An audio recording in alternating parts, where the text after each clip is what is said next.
trade organization meeting in Seattle because they thought nobody would notice it. It would just go, you know, it would go behind the scenes and totally be ignored.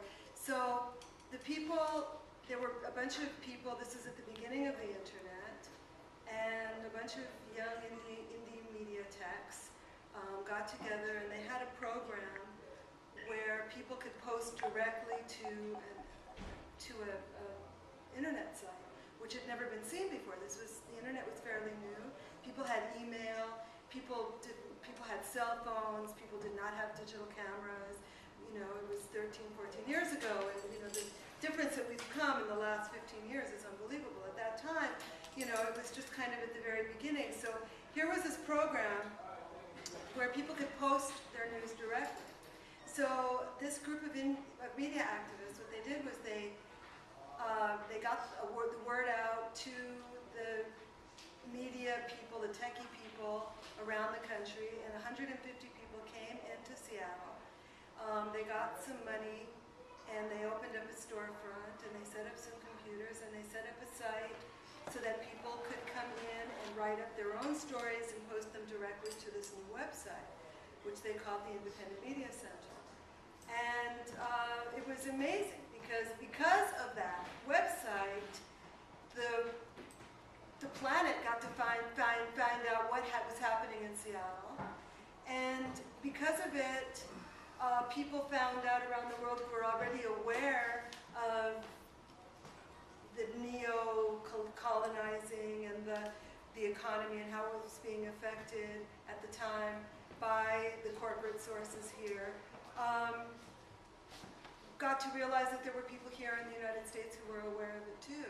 And I think that started to break down some of the barriers and was kind of, you know, part of the beginning of this sort of global movement, which was pretty exciting. And people got excited all around the world about this new type of media. And so within a year, there were 300 indie media sites all around the world. And they were all based on the same structure, which was that it was all going to be consensus-based. The people working in it were going to organize horizontally as a collective, and everybody was going to be involved in the developing of the stories and the direction that the site took. It was really exciting. It was, for me, my first venture into working with consensus. It, you know, just changed so many people's outlook and ideas about community and how to work together. So aside from just being a media space, it was sort of a little microorganism of how people would organize in the future. So it was really exciting. And it was really exciting when all of these sites were popping up all over the world. So here in LA, we had the Democratic National Convention that happened in 2000. And so we formed LA Indie Media to cover that. And we got the word out around the country that we were organizing here and setting up the media. And we had 1,500 people that showed up from all over the country to volunteer to work with indie media. It was unbelievable. It was overwhelming. We rented the 6th floor of Patriotic Hall downtown. People donated money. There was some grant money that came in. There were computers. It was the most exciting thing I'd ever been involved with. For the whole week of the convention, there was media. It was like 24/7, people in and out and stuff going on. And people, this was before digital cameras and digital filming or digital, there was no digital anything. So we had to have collectives that would take the film every night and bicycle it out and get it processed to bring it back in to upload it, because we were afraid of what would happen if somebody came in and took control of the film. So, you know, that it was like between then and now and how digital processing has come, it's just been amazing. So that's the history, and ever since the DNC, in LA, we've maintained the site, we've kept it going, we've maintained the infrastructure for the community to use, and we keep having to remind people, it's there, use it. This is a tool. It's a great organizing tool. And now we come into, 15 years later, and we've got Facebook and Twitter and all of these other ways of communicating communicating and ways of setting up social networking. When Indie Media first started, we didn't have any of that. It was before any of that. So we've asked ourselves in the collective, how is Indie Media still relative? Why is it still important? And it's become more and more obvious that it's more and more important than ever, especially with all of this NSA stuff coming on, the fact that the media is controlled so much by corporations and how much people are aware of that. Facebook and Twitter are completely under the thumb of the corporate rule. You know, if they even at any point were independent, which I doubt, they've completely sold out. There is no independent, non-corporate media except Indie Media. We're it. We're the only ones that are here, that are available to the whole community, where anybody can post their news. And why is this important? Because unlike Carlos, who we were speaking earlier, and he's got a topic with foreclosures that is very sexy right now. Right? Everybody knows what it is, everybody's interested in it, everybody's affected by it, and so the media is after him. They want to talk to him. They want to come and tell their story to him. And so what he needs to do is he has to be up on top of it all the time. He has to know how he's going to present himself. He has to know what he is going to say to the media to make sure that they present his story in the way he wants it presented and accurately. But we don't have to worry about that. So this is a different way, it's a different twist on the media. This is not, oh, we're going to we're going to get together and we're going to have a media workshop and we're going to talk about what are we going to say to them so that they present our story correctly? How are we going to make sure that they say what we want them to say? How are we going to get our bullet points across? Which is what most organizations do. They get together when they're organizing, they form a media group, and those are the questions they ask. But with Indie Media, it's completely different. It comes down to, oh, how are we going to tell our story? Who is going to write the story? Who are we going to maybe assign in our groups and our organizations that will be doing that? And how will they be connected to everybody else in the organization? Or anybody could be possibly doing it, but usually you need to assign somebody to do it to make sure it's done. But so what I want to talk about a little bit is the mystique of being a journalist. Everybody has this idea that, oh, a journalist is this person that went to college, has a degree, learned how to write, took classes, has a press pass, they're allowed behind the scenes, you know, they're somebody special, they're somebody different, they're not me, they're not you, they're not us, they're this other person. And, thank you. And what I want to tell you is that no, you are the teller of your own story. You're the best teller of your own story. You are your own media, so be that media. And so we'll talk a little bit about what that means. First of all, every single one of you has a smartphone. Every single one of you is constantly posting on Facebook, I'm imagining. I mean, is there anybody in this room that isn't posting? Like, I am at the Venice Sleep Out for the homeless. It's very cool. There are people here. There are food. There's music. Wow, this is amazing. How many people have posted that today? You know? You know, it's like, okay, you can do that, right? You can do that. You can write an article. How many people, if somebody emailed you and said, hey, what did you do yesterday? How was that thing you went to? You went to that sleep out. I heard you were at that sleep out. What happened? Well, I showed up in the morning, and there were these people organizing, and there were these people setting up, and then there were these people doing food, and then some people came and talked, and you know, it was really cool, and a bunch of homeless people showed up, and the organizers from the homeless people, and the city councilman was there, and you might write that in your email to your friend tomorrow about what happened here today. You just wrote an article. You just told a story. This is how stories were told before we had media. Oh, and here I have people from the collective just walking in with the last name. Hi, John. Hi, Robert.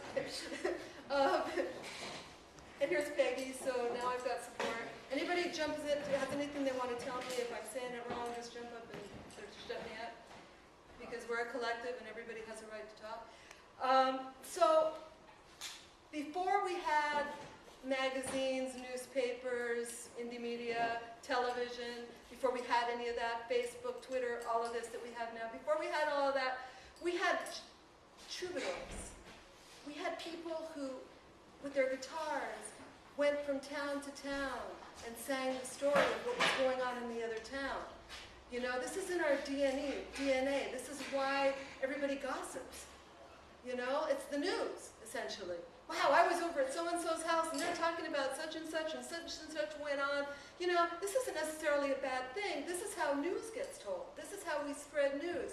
We do not need AP, the LA Times, NPR, KPFK. We don't need them to tell our story. It helps. They're powerful. You know, they have a big audience. They get the word out to a lot of people. But we have us. In Africa, now, I think, people still, you know what they're doing? They're recording little stories on cassettes and sending the cassettes to the next town. And that's how they get the word out. In some of the villages where they don't have radio yet. And some of them, they're setting up community radio stations. But where they don't have that, that's how they're doing it.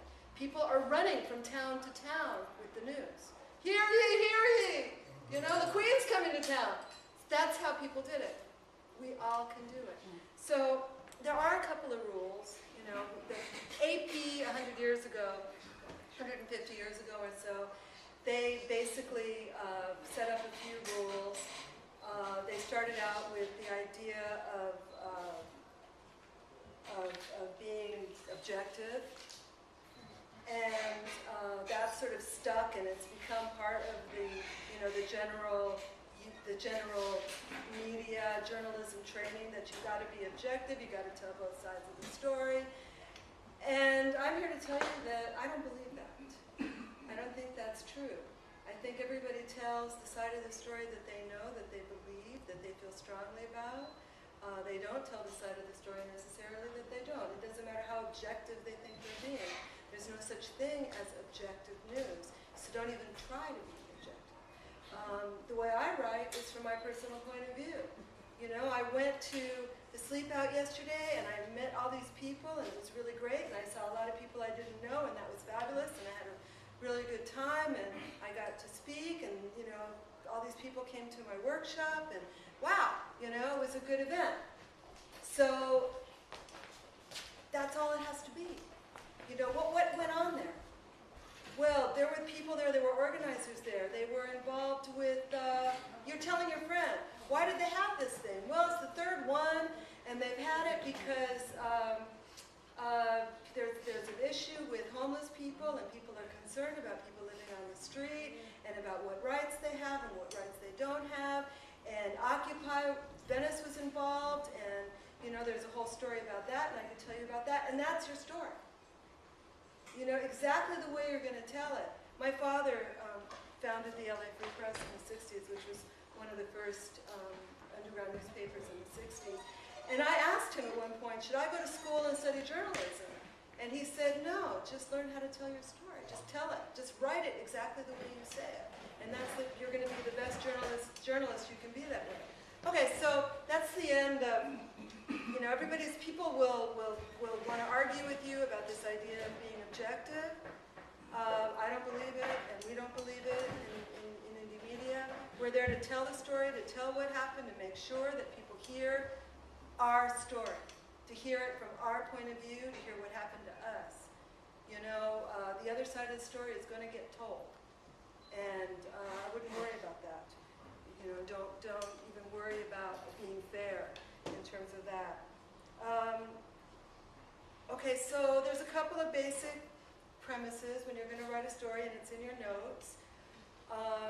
It's really important, and a few of the things that AP came up with in their structure of how to write a good story make a lot of sense for journalism, because a lot of people are going to pick up... Can I have one of those? Yeah. A lot of people are going to pick up a newspaper or a magazine or whatever. They're going to read the first paragraph and that's it. They're not going to read anymore. So you want to make sure that your 5 W's are in there. What, why, who, where, when. You want to make sure that all that is in your first opening. And that's just so that, just in case somebody happens to be walking by, notices the headline and sees it and reads the first few lines, they get what happened. At least that. You know, and then you can have the backup story, the background story. Why was I there? What were they doing? What was their purpose? And that's your whole story. But so those, that's really an important thing to get in there. And then if you're going to be interviewing somebody, a lot of people go into something and they're ready to interview. They want to talk to the organizers. They want to talk to people who are there. They want to find out, get other people's opinions about what they're doing there, why they're there. So it's really good to do some research ahead of time if you get a chance. When I volunteered at the KPFK newsroom, I didn't have a chance to do that. I'd walk in the morning, and that's when Frank Stoltz was there, the news director, and he would say, oh, go cover such and such, and I would have no time. And sometimes I wouldn't know what it was about. I wouldn't have any clue. So I'd have to go find out. And that's not the best way to go interview somebody. It's best to have an idea, to do some reading, know what is going to happen, what the people are doing there, what they're going to talk about, what their purpose is, what the organizers are about. But if you don't, you ask people and they know what they're about. And they know what to say. They love to talk to you. They're totally ready. So if you don't know what to say, and you don't know what to ask, a lot of times, you'll be doing an interview and, I don't know what the next question is going to be. And so then, you stop listening to try to figure out what you're going to say next, and then it becomes about you. It becomes about, am I doing a good interview? Am I a good interviewer? And you start paying attention to yourself and asking yourself those questions and second-guessing yourself, and that's not the way to do it. The best way to do it is to listen to the person. You'll get the questions out of what they're telling you. They're talking to you, and the questions will present themselves. So listen. That's the first rule. Listen to the person you're talking to. Find out what it is. So if you don't have a chance, and if you do get stuck and all of a sudden they're done talking and you don't know what to say, okay, what else would you like to say about this? What do you think? What's your next step? Those are total tricks that can be used to keep you going and keep the interview moving. Once somebody goes off onto a tangent, they're gone. So first thing is, if that's what you're going to do to interview, and if you're going to be doing an interview, excellent, that's the way to present it. If you're at an event and you don't feel like finding out all about it, and you don't feel like writing a whole story and sitting down and spending all that time and being a journalist and oh no, I don't have time to do that, and I'm not a writer, write whatever you were going to put up on your Facebook page and post it up on the site. So now we're going to talk about that. That's all you need to do, a little report back. This happened yesterday. I have a photograph, or so-and-so has a photograph, and I'm going to get them to post it, and it'll be there. And so I've got a photograph, and I've got a paragraph. I've got 3 lines. Yesterday I was at an event. There were 20 people there. There were 500 people there, and they talked about blah, blah, blah, and I had a really good time. Or I was bored to death, and maybe they should do it better. Or whatever it is you want to say. That's all you have to say. A report back. I was at this event, and I saw 10 speakers, and 5 of them were really great, and there was some really great music, and it was awesome. That's all you need to say. Don't feel like challenged, like, oh, I've got to sit down, I've got to write this whole story, it's got to be professional, it's got to be whatever it is. That's not what it's about. What it's about is getting the story out there. What it's about is about getting the word out that this is what happened. Okay, so about Indy Media. The difference between Indy Media, Facebook, Twitter, first of all, as I already said, they're completely corporate. And you think when you post something on Facebook that the whole world saw it. But you've got 50 friends, you've got 100 friends, you might even have 600 friends. And out of those 600 people, by the time everything runs down the thing, only 20 people saw your story or your little post, and then it's gone, and nobody will ever see it again. It's gone. It disappeared. It isn't there for history. 10 years from now, somebody wants to know what was going on in 2013 in Venice. How were the homeless organizing? What was happening there? They're not going to go look on Facebook. Facebook archives. I'm sure they got it all in the corporate media somewhere. Yeah, sure. The NSA is sitting on it, but it's not going to be there for you to go look at. It's not going to be there for a historian to go find. Subpoena. It's It's going to be there, yeah, subpoena, the NSA's got it, but you don't. And if it's hot, like the Trayvon thing, it's going by really fast. Right. It's fast. It's all over the place for 48 hours and then it's gone. And nobody ever heard about it. They have all of it. Right, but it's gone in terms of us, and in terms of a historian wants to teach a class about, hey, what happened? What was going on with, the police killing black and brown people in the streets of LA and New York? What was going on with that in 2013 in LA? Where are they going to look? How are they going to find out? They're going to come to the Indy Media Archives because we maintain that history. So that's why it's so important for each and every one of you and everybody else to make sure that that history is there, because it is there and we are maintaining it. And we've been talking to the people at the Southern California Library about putting a mirror version of the Indy Media server there so that it's there for people to come and see. We're having some problems right now with doing research and questioning, but that will get fixed eventually, hopefully. But you can, I think it's better to post something on Indy Media and then put it on Facebook. That's Right. my personal opinion. And I understand that it's really easy to post on Facebook. You've got your phone, you can say, hey, I'm taking this journalism workshop right now at the Sleep Out in Venice, and you can post it, and you can post a picture, and it's on Facebook. Unfortunately, our software isn't up to that level, and we're hoping to get there so that you'll be able to post directly. So no, you got to go home and you've got to type it out on your keyboard and post it to the site. But it's it'll take you 10 minutes. You've got to keep it in your mind long enough, your attention span long enough to get home and just do it. Just sit down. No, I can do it from my smartphone. It's just I always have spelling errors. Well, and so Not as the spelling isn't perfect. We're not, that's okay. But Okay, so this is the site. Can we go to the homepage? I think we're on the page. And if anybody has any questions, it is the homepage. Yeah. yeah. That's the homepage. Okay, so when you go into the site, this is what you're going to see, and you're going to write your article.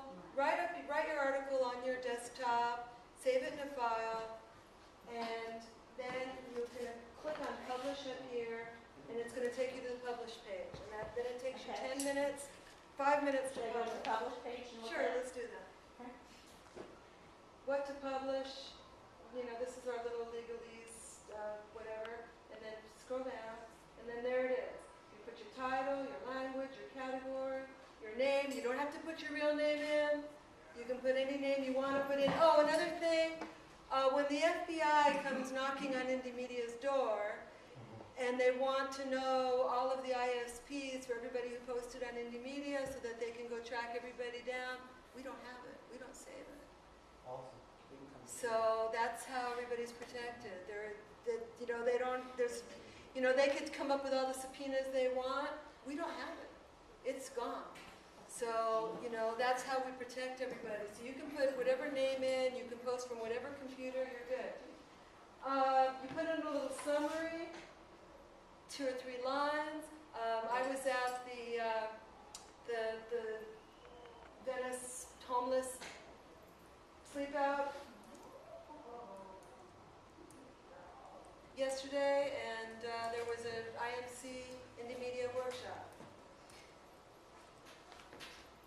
And then just all you have to do is post and paste your article right in there. So this is the article. Type me up. This is the article. You could write it in here, or if you want to, you could write in something. Oh, thanks. If you can type it right in here, or if you want to have something more prepared, put it through spell check, whatever. Make sure that's, your grammar's good. We spell check. We have a good spell check on ours. You can do that, Sorry. and then. Whoops! What happened? Just move. Okay. What? So the only thing that, it's better to put a picture up there. It's really better to put a picture? Okay, I'm gonna do Oh, that. okay. I'm gonna go there. So. All right. Okay. And then if you have a file to upload, which would be a photograph or a video clip or whatever, you upload it there and you post and you publish. Okay. Now, can we go back to the newswire? Okay. Why don't you can we post that and can we see it on the newswire? We can just do a preview. Really? How about if I just do a preview? Yeah, just Well, just so that we can see it on the Oh, I newswire. didn't answer the question, I'm sorry. Oh yeah, you have to answer the question. You have to be a human being. There's a lot of stuff here.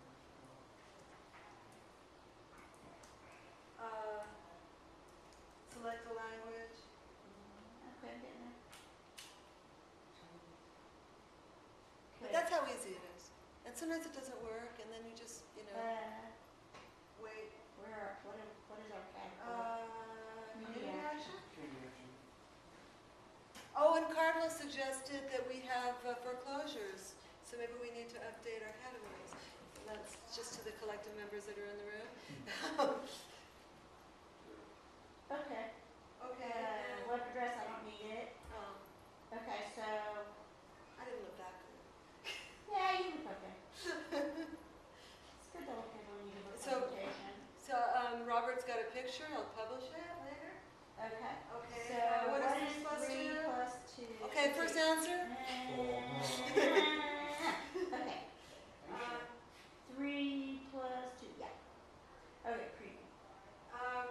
Let's see if it's preview. Let's publish Oh, it and get it up on the newswire so Why we can isn't see it? it.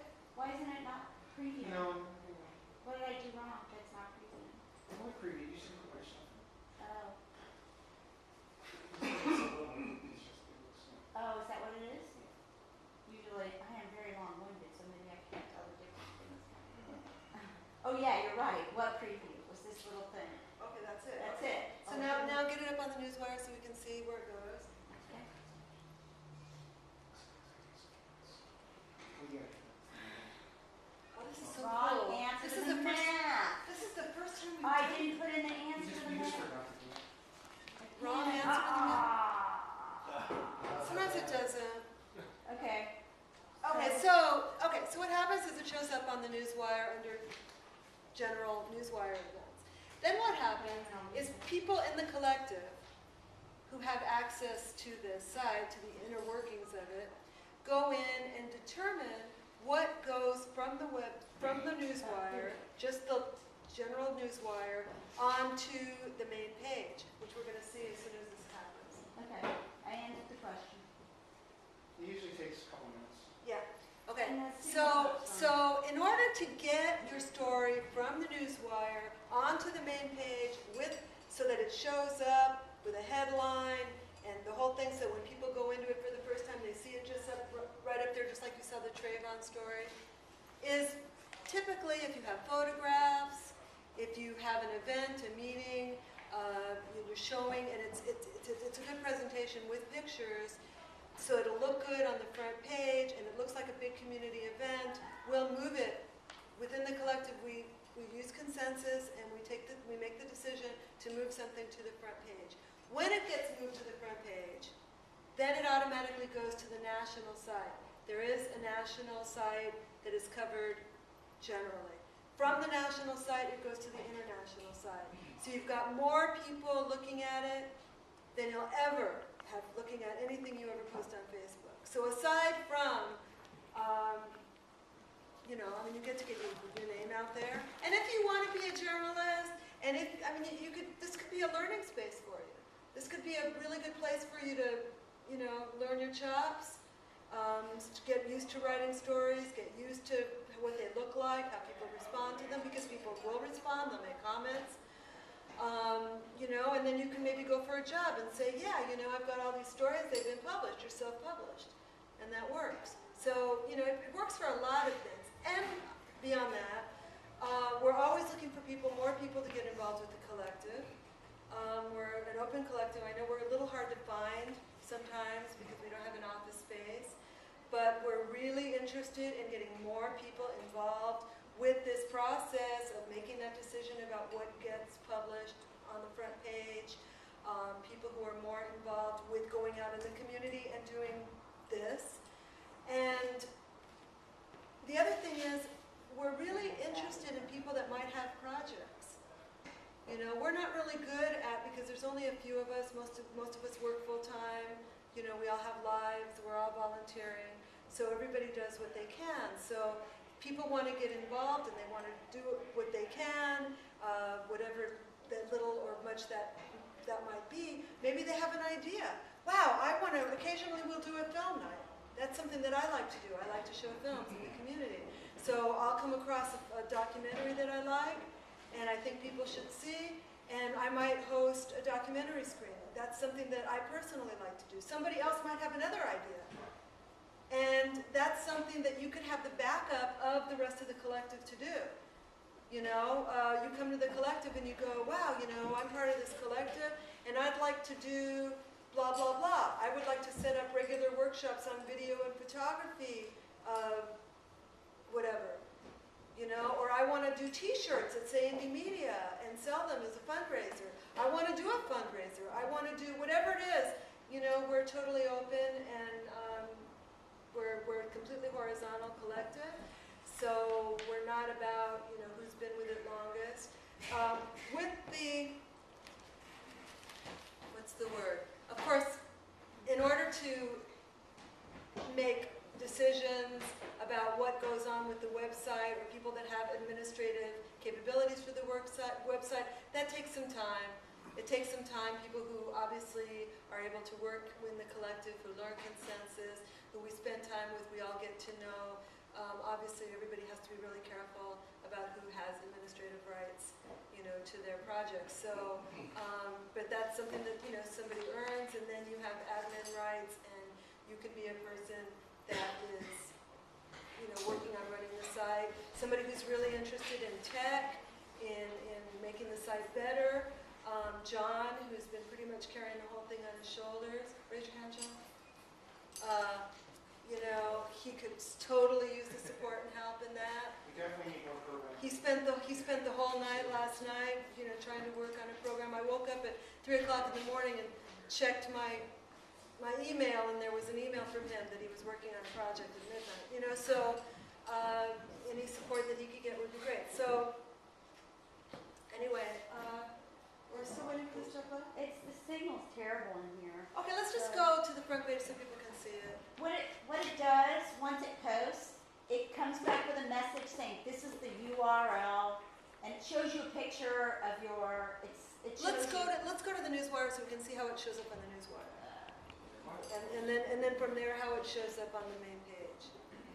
Newswire. So this is what your this is where you're publishing. That's your latest story. news. No, back to the front page. Should be icon. Yeah, the corner. Yeah, the icon is there. And that'll take you to.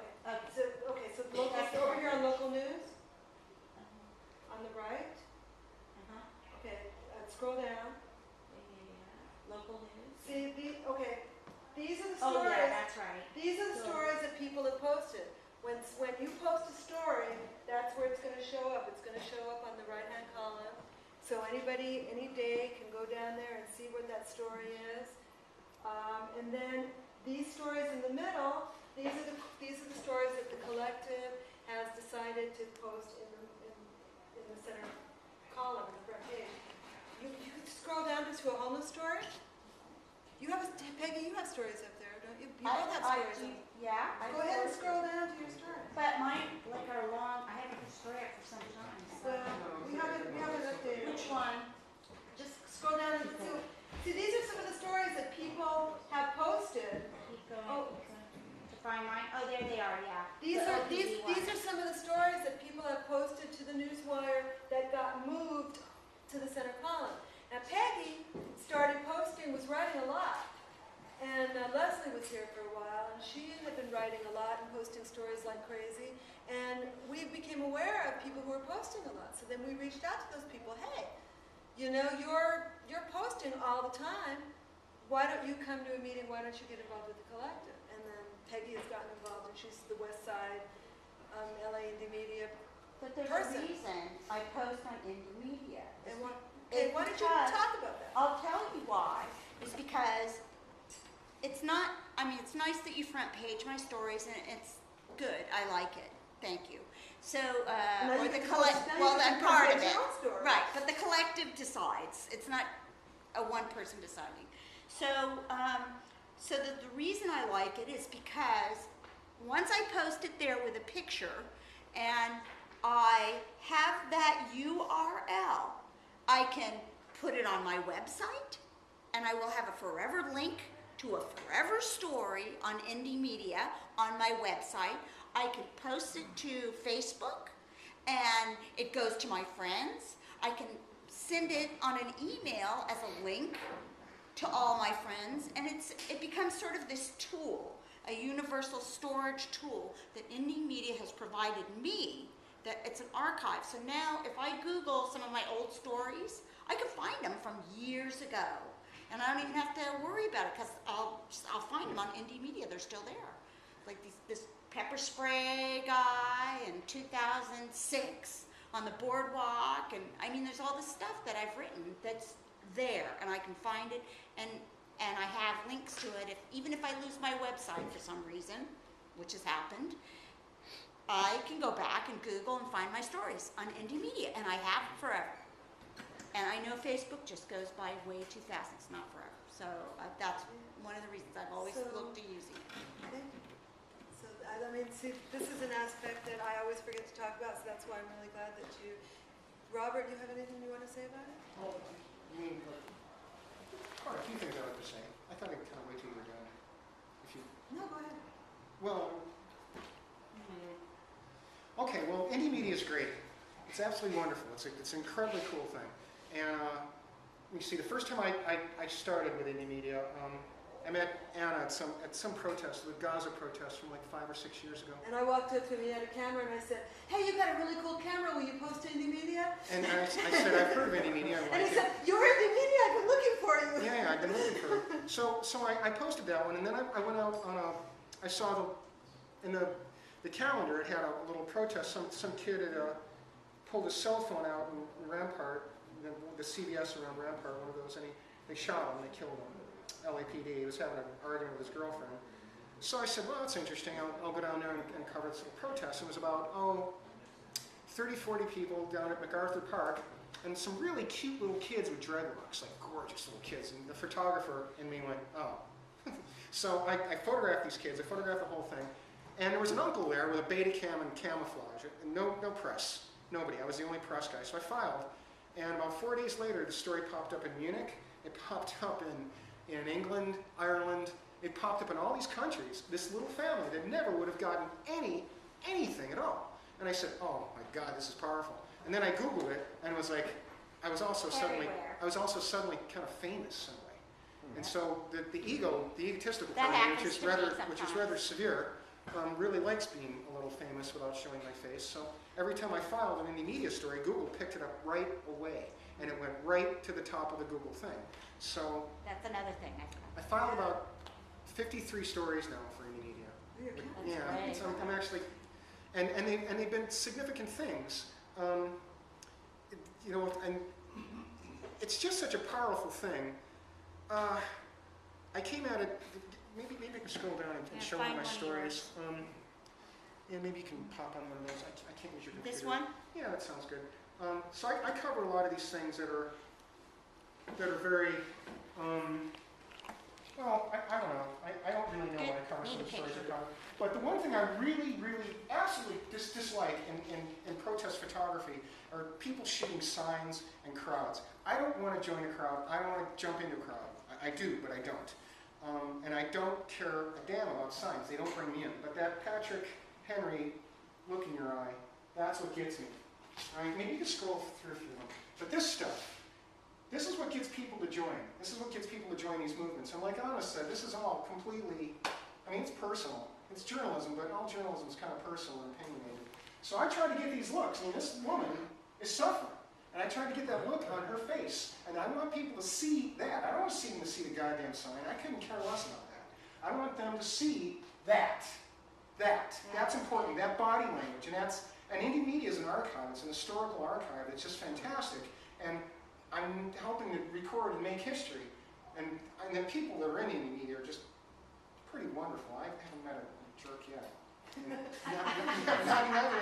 Staffordshire. Oh, that's really cute, Robert. Yeah, and so Ah. but I'm trying to get the human side of these struggles, and there are all kinds of crazy struggles that we're going through, and I just noticed that over the years that I would look at signs from the Watts riots or any of the great protests, and rarely did I see a photographer that really related to the people.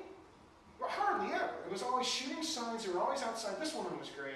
She lost her son because we sent him back to Guatemala. They picked him up and probably killed him. But because of Indy media, I got to publish a sign, I got to talk to her, and we published a video on it underneath, and a place where it can be called. I don't know if we did a damn bit of good. I have no idea, but At least the story's there. I'll bet you It's never there. we did. And then you get to meet people like Tom Morello, and look at this guy. This guy's out here working all day long. He might be illegal, but look at the look in his face. We're going to have empathy with that guy. And that's what I want. I want to bring empathy. And Indy media is amazing, because if I work for CNN, or any of those other guys, yeah? Pardon? Undocumented, not illegal. Excuse me? You- Forgive my language, undocumented. Yeah. You know my heart's in the right place. Yeah. No, it's important. Yeah. Because as soon as You're you right. say illegal, you say they're Oh, criminal. that's a great This picture, information, Robert. come on, Look at that. keep going. You're- Okay, I apologize for the illegal thing, but my heart's in the right place. I know that. I am illegal, What do you mean? don't No, no, apologize for me. I agree. Keep going, keep going. We get it, Robert. It's You okay, get it. Robert, don't You worry, get it. just roll with it. So anyway, I'm trying to shoot these shots, and I know that if I went to work for anybody like CNN, and I've worked for some big companies like Disney and DreamWorks and such, and I know damn well if you want that money, you do what they want you to do. But here, I get to actually be an artist and show my heart and show the empathy that I'm feeling for these people. I think the best one, the two best ones I ever did. There's another one that I did where I was walking downtown one day, and Schwarzenegger was great, because for me as a photographer, it was terrible. But he did so many bad things to so many people. It was always a protest.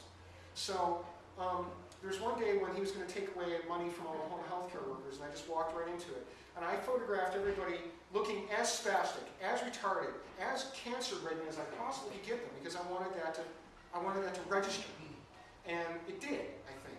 And I found some of the photos getting picked up by other places in the country and the state. One thing about Indy media is that we usually make this agreement that any other nonprofit can use our photos. And in my case, if I photograph a right-wing group, like I photographed the Tea Party a few times, if they're a nonprofit, they can use them. My reason for photographing this stuff is First Amendment stuff. I think we need to exercise that First Amendment as much as possible, and I notice that they haven't really put the screws in photographers yet. They're trying to keep us from printing words, but maybe not pictures. Thank So you. that's where I come from, and I would also like to say that if you guys are going to shoot pictures for these articles, shoot humans. Shoot humans. Don't shoot signs. Don't shoot crowds. Don't stay away from them. Get the fuck in there and get their faces, get their empathy, get their pain. That's what you're supposed to do, and that's what I try to do, and that's what we're doing. And man, I'm telling you, it is effective sometimes. When you shoot a sign, you're shooting what that person is thinking. That's as important as what No, that human being Don't agree with you is. at all. Well, It's Opinion not respected. so Opinion important. Well, respected, but I don't agree. everybody, does what they want and does it from the point of view that they're coming from, and you have that right to do it. Right, but I'm trying to get people to join these protests. I'm a lefty, and I'm trying to get people to join as much as I possibly can, and I can't get them to join the signs. I'll show people 50,000 signs, and they won't do it. But if they see it, You showed a sign, that man. I put signs in, but the basic push is on the face. Yeah, It's on that's the body beautiful. language. Yeah, that's really a good The one. expression. This guy needed to have a story told, and he could hold a sign all day long. I'm telling you, the white lady in suburbia, or the suburban lady that doesn't want to come down and get involved in this, she's going to think twice. Or the black lady, or whoever the suburban person is that's cut off from the city and the problems of the poor. And that's what I'm trying to do with these photographs. As much as you may disagree with my philosophy, I am trying to get the soul of them. Okay, Robert, That's next. the important thing. Next, Good. okay, a couple of questions. First of all, John had something he wanted to say? So much for that. What? No, John's so important. He's our backbone. Yeah, no, we're on a time limit. So, yeah. I guess the one thing is like, if you have a blog, if you have your own, paper, if you could just maybe occasionally put something on Indy medias copy the stuff over and link back. Because one thing that the site has that a lot of other sites don't have is it has like what's called a page rank in Google, and the page rank is 5, which is pretty good. It's not great, but it's pretty good. Meaning that on searches for general topics, a lot of times you'll get an Indy media posted article, you know, maybe not on the front page, but on the second page or the third page, and sometimes on the front page if you're kind of specific. But if you just look for a general thing like May Day in Los Angeles, Indy media ranks fairly high, so it's like a way to get a promotion from Okay, an event to your own thing. I have a question for you. yeah, and then you. Are you able to tag the stories? I noticed there's no tags in there. We don't have like a really good tag system, but up in the upper part of it, if you click on it, there's sort of like a web spider maze that's built in there. It pulls out the keywords, like any unusual, like, you know, like words that are repeated in the article. I think about 4 or 5 times. It gets selected as a keyword, and then each keyword has a page, and all the articles with that keyword in it go into or linked in that page. So there's one site basically that's about a little over 100,000 articles that are put in there, and then there's kind of a separate set of keywords that's about 70,000 pages of keywords, and sometimes people searching for words end up on those keyword pages where there are lists of articles. Okay, And so, all those interlinks like help boost the different articles into the correct place. you had a question? As a consumer of information, pretty much today at a loss, because even public television, the Koch brothers pay them like $2 million, and they do not advertise a story on the Koch brothers. Right. So my question is, from what I saw, especially Robert's passionate explanation of what he's doing and all of that, I think also that there is a lot of information that each one of the reporters on India media does over the years. And I understand from Peggy that she can actually go back on all the articles and sift them through and maybe combine into a big story, or make something like, That's right. yeah, make something like investigative reporting as a result of a bunch of separate articles. Now you have some big story that you can advertise as and I've if been those- threatening to do that. Yeah, and if This is a those good idea. things, I don't know, I'm just asking as somebody of an interest to get better information, if those stories can actually get into the big media, the general media, as investigative reporting. Because I've seen that even Fox News, they can have the news being twisted, but when they do investigative reporting, it is good. I mean, this is really informative. So if people here can actually tie up with investigative reporters at the main media, they actually can revive this issue of the dead investigative reporting which we have today in the media. Well, that's up to you then. You know, as a media activist, that's up to you to do it. If Well, that's for an me- idea. That's an For idea me, that you it have. takes me 2 hours to respond to an email. I'm very fast. So I don't see myself taking that, but however, if I can read an If you can- article or see something as a consumer of information, this for me is an avenue that today I feel that is locked out for me. Because I feel that I'm surprised at how Carlos can get half an hour with Telemundo. I mean, those guys, once Fox News bought them, all what you get is advertising for banks. And so it's a very hard task. And some people actually manage to get this somehow. Well, we're not really interested in being involved with mainstream media. We're on a whole other track. So But they have, some have picked up. if they pick up a story They that have. they see there, that they're welcome to it. But we're not, we're not concerned with them. So thank you very much. Anybody who's interested in getting involved